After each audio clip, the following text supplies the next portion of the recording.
Hello viewers, Sri Kashi செல்வம் YouTube channel Erode. இன்றைக்கி நம்ம பார்க்க போகிற டாபிக் வெஜ் பிரியாணி செய்வது எப்படி.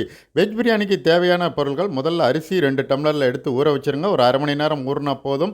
அதுக்கடுத்தது வெஜிடபிள் பிரியாணிக்கு பூண்டு, இஞ்சி பேஸ்ட்டு, பட்டை, கிராம்பு ரெண்டும் மெயினாக தேவை. ஏலக்காய் தேவைன்னா போட்டுக்கலாம், இல்லைன்னா தேவையில்லை. அடுத்தது புதினா தலையும் கொத்தமல்லி தலையும் கொஞ்சம் எடுத்து வச்சுக்கோங்க.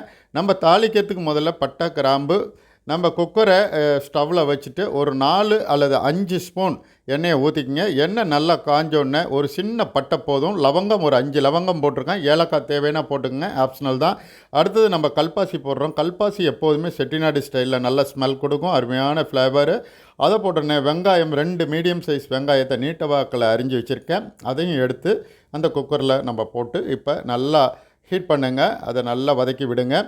நல்லா பட்டை, கிராம்பு, வெங்காயம் வதங்கிக்கிட்டு இருக்குது. அதில் ஒரு வேறு பச்சை மிளகாய் கீரி அதுக்குள்ளே போட்டுங்க நீட்ட வாக்கில். அடுத்தது வெஜிடபிள்ஸு நம்ம கேரட்டு, பட்டாணி, பச்சை பட்டாணி போட்டிருக்கிறோம், பீன்ஸ் போட்டிருக்கோம். எல்லாம் மீடியம் சைஸில் கட் பண்ணி அதோட போட்டுக்குங்க.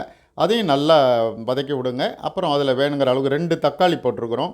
இப்போ தக்காளி, பச்சை பட்டாணி, கேரட்டு, பீன்ஸு, வெங்காயம், பூண்டு, இஞ்சி பேஸ்ட்டு இதை மிக்ஸ் பண்ணி அதிலேயே போட்டு நம்ம நல்லா ஸ்ப்ரே பண்ணுங்கள். நல்லா ஹீட் ஆகட்டும். தேவையான அளவு உப்பு போட்டுங்க. பூண்டு, இஞ்சி பேஸ்ட்டு போட்டாச்சு, உப்பு போட்டாச்சு.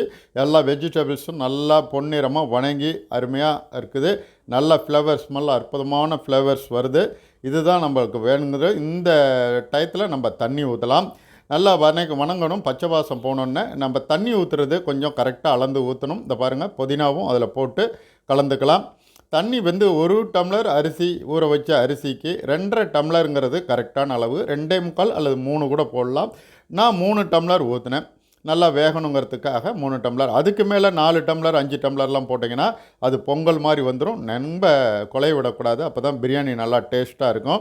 அதனால் 1 டம்ளர் அரிசிக்கு 3 டம்ளர் நான் போட்டேன். ஒரு அரை ஸ்பூன் சிகப்பு மிளகாய், வரமிளகாய் தூள் இருக்கும் வீட்டில், அதை எடுத்து போட்டுங்க. வீட்டு மசாலா 1 ஸ்பூன் போட்டுங்க. அவ்வளோதான், வேலை முடிஞ்சுது. குக்கர் விசில் வச்சுருங்க. நல்லா எத்தனை விசில் உங்களுக்கு வேண்டுமோ அந்தளவுக்கு வீட்டில் ரெகுலராக சாப்பாட்டுக்கு வைக்கிற மாதிரி விசில் விட்டு அந்த பிரியாணி இப்போ பாருங்கள், அருமையான தம் பிரியாணி ஹோட்டல் ஸ்டைலில் சூப்பராக நம்ம வீட்டிலேயே செஞ்சிட்டோம். அற்புதமான ஒரு வெஜிடபிள் பிரியாணி. நெய் வேணுங்கிறவங்க மேலெல்லாம் ஆப்ஷனல் தான். நமக்கு ஏலக்காவும் நெய்யும் போட்டு ஒரு ஸ்ப்ரே பண்ணிக்கிட்டிங்கன்னா அற்புதமாக இருக்குது பாருங்கள், சுட சுட. தொடர்ந்து என்னை ஃபாலோ பண்ணுங்கள். நன்றி, வணக்கம்.